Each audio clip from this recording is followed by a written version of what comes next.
नासिर हैदराबाद में आल Sindh employees alliance सॾती pension में कटौतियुनि खिलाफ तोड़े समूरनि सरकारी इदारनि ऐं ऑफिसनि जी तालाबंदी कई वई आहे। वधीक तफ़सील मालूम था सलीम अला खां। सलीम, छा इन हवाले सां वधीक अपडेट आहे?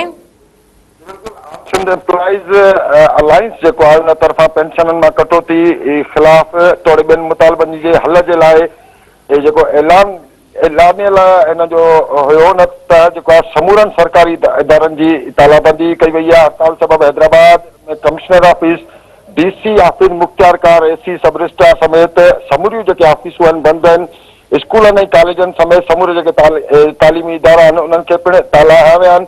सिंध एम्प्लॉयज़ अलायंस पारां 23 सितंबर खां 27 सितंबर ताईं समूरियूं सरकारी ऑफिसूं ऐं स्कूलनि जे तालाबंदी जे ऐलान खां पोइ अॼु खां जेको एहतजाज शुरू थियो आहे उन तहत उन्हनि पारां न सिर्फ़ु तालाबंदी कई वई आहे बल्कि एहतजाज बि कया विया आहिनि।